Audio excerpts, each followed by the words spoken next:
ओम श्री गुरुवे नमः।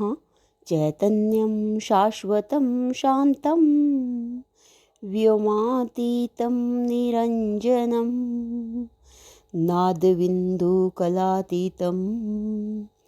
तस्मै श्रीगुरुवे नमः।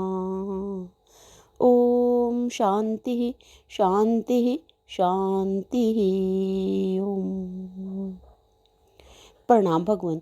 श्री विचार सागर दर्पण स्वामी श्री मनोहरानंद जी महाराज और हमारा पंचम तरंग चल रहा है भगवान, जिसमें जो मध्यम दृष्टि हैं वो अपनी शंका गुरु जी के पास रख रहे हैं कि भगवान ये जो कोश हैं इनका नाम जो है वो कोश क्यों पड़ा। जो हमारे 5 कोश हैं, अन्नमय, प्राणमय, मनोमय, विज्ञानमय और आनंदमय, तो बता रहे हैं कि भी इनका जो है कोश क्यों कहते हैं, इनका नाम कोश क्यों पड़ा।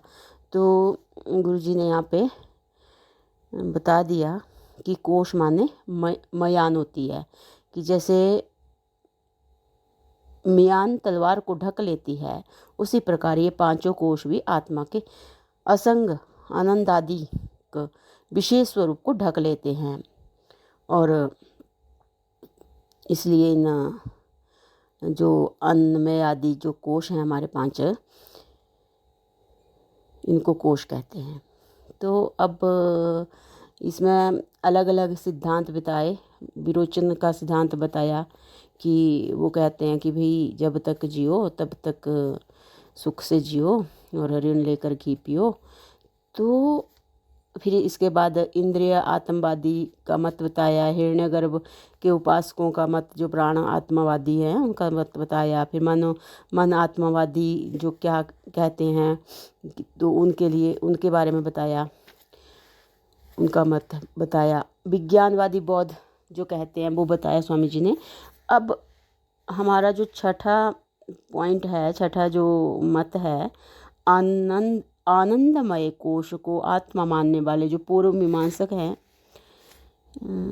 के वार्तिकारक भट्ट कहते हैं बुद्धि क्षणिक है और आत्मा नित्य है तथा बुद्धि का सुषुप्ति अवस्था में लोप हो जाता है, किंतु आत्मा का लोप नहीं होता, क्योंकि श्रुति माता कहती हैं न ही दृष्ट अदृष्ट विपरिलोपो विद्यते अन्वंशित्वात्। अर्थात मतलब है कि भाई दृष्टा, इनकी साक्षी प्रकाशक, रूप दृष्टि, इनकी दृष्टि मतलब ज्ञान का कभी लोप नहीं होता।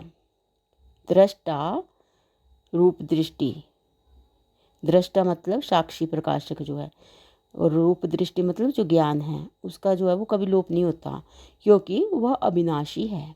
और विज्ञानमय जो एक कोश है, विज्ञान में जो एक कोश है का नाम तो श्रुति ने कोशों को बताते हुए लिया है, इसलिए क्षणिक विज्ञान रूप बुद्धि आत्मा नहीं है, किंतु जड़ चेतन स्वरूप आनंदमय कोश ही आत्मा है।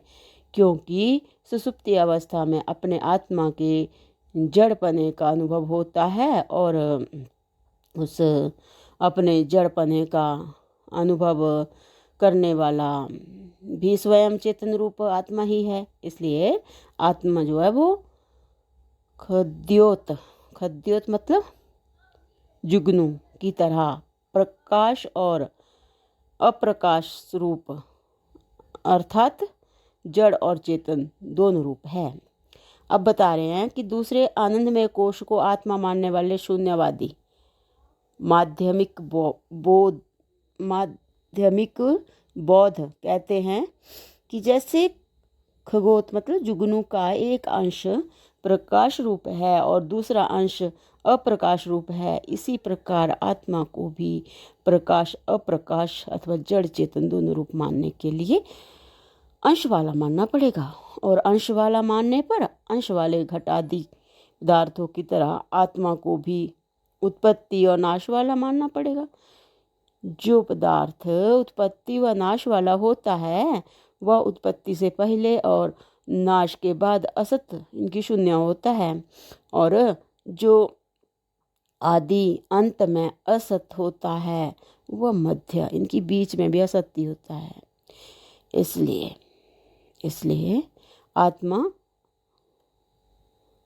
इसलिए आत्मा असत रूप है। एक बार फिर से ले रहे हैं भगवान ऊपर से कि बोल रहे हैं कि जो आदि अंत में असत होता है वह मध्य बीच में भी असत्य ही होता है, इसलिए आत्मा असत रूप है। वैसे आत्मा से भिन्न और सारे पदार्थ भी उत्पत्ति नाश वाले होने के कारण असत रूप हैं। इस प्रकार आत्मा और अनात्मा सभी असत रूप होने के कारण शून्य ही परम तत्व है। ये जो है वो शून्यवादी बोल रहे हैं इस बात को। तो बता रहे हैं कि इस रीति से जीवन मुक्त महात्मा इस माया को समष्टि अज्ञान रूप कारण शरीर अर्थात आनंदमय कोश को तुच्छ अर्थात शून्य रूप समझता है, उसी को ये शून्यवादी बौद्ध आत्मा मानते हैं। बहुत बढ़िया लिख दिया कि भाई जीवन मुक्त महात्मा जिस माया को इनकी समष्टि अज्ञान रूप कारण शरीर अर्थात आनंदमय कोश को तुच्छ अर्थात शून्य रूप समझता है, उसी को ये बौद्ध शून्यवादी जो हैं ये आत्मा मानते हैं। तीसरे, आनंदमय कोश को आत्मा मानने वाले जो पूर्व मीमांसा के एकदेशी प्रभाकार और न्यायिक कहते हैं शून्य को आत्मा कहने वालों से हम पूछते हैं कि शून्य का किसने अनुभव किया या नहीं, किसी ने अनुभव किया या नहीं, ये पूछते हैं, बोल रहे हैं। यदि कहे कि शून्य का अनुभव नहीं होता तो शून्य नाम का कोई पदार्थ नहीं, सिद्धि नहीं हो सकता। और यदि कहें कि शून्य का अनुभव किया है तो हम कहेंगे कि जिसने शून्य का भी अनुभव किया वही शून्य से न्यारा आत्मा है। अर्थात शून्य भी तभी सिद्ध हो सकता है जब उसका कोई अनुभव करने वाला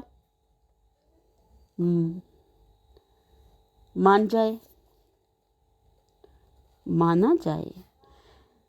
तो आगे बता रहे हैं, इसलिए जो शून्य से भी न्यारा उसका अनुभव करने वाला है वही आत्मा है, और उस आत्मा में मन के संयोग से ज्ञान उत्पन्न होता है। वैसे वह स्वरूप से जड़ है, किंतु यह उनका मत भी ठीक नहीं है, क्योंकि सुषुप्ति अवस्था वाले आनंदमय कोश को ही आत्मा समझते हैं।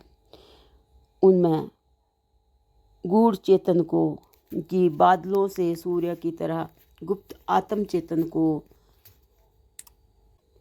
ना पहचानने से उसे ज्ञानहीन समझकर जड़ कहते हैं।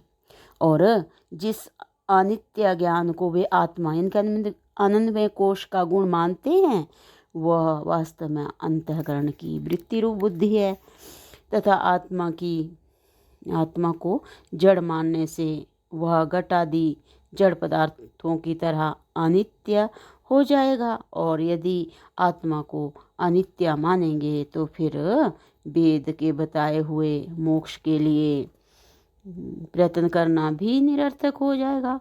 और सूक्ष्म अति सूक्ष्मतरम नित्यम अर्थात वह आत्मा सूक्ष्म से भी सूक्ष्म है, और सूक्ष्म अति सूक्ष्मतर नित्यम कि वो आत्मा सूक्ष्म से भी सूक्ष्म है और नित्य है। आकाशवत सर्वगतश्च नित्यः अर्थात वह आकाश की तरह सर्वव्यापक और नित्य है। नित्यो नित्यानां चेतनानाम अर्थात वह नित्यों का नित्य और चेतनों का चेतन है। अर्थात जितने भी संसार में पदार्थ हैं वे इन आत्मा को, इस आत्मा की सत्ता से ही नित्य और आत्मा की चेतना से ही चेतन प्रतीत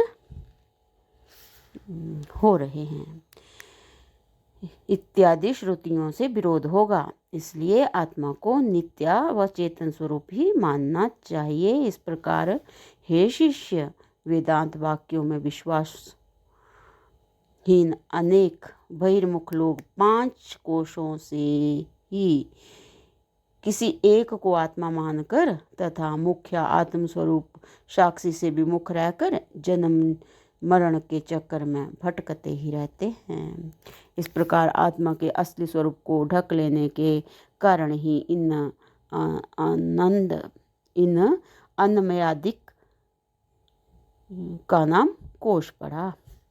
तो भगवान आगे एक पैरा और है कि और जैसे इन 5 कोशों के कारण आत्मा के स्वरूप को समझने में लोगों को भ्रांति हो जाती है, इसी प्रकार इन कोशों के कारण भ्रांति से ईश्वर के असली स्वरूपों को ना समझकर लोग अंतर्यामी से लेकर पीपल पर्यंत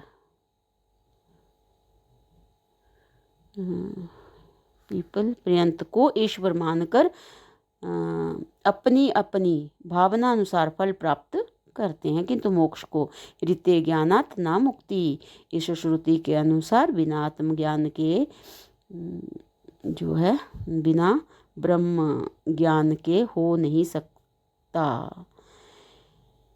इसलिए जिसको मोक्ष की इच्छा है उसे विचार द्वारा जीव ईश्वर के असली स्वरूप को 5 कोशों से अलग करके जानना चाहिए।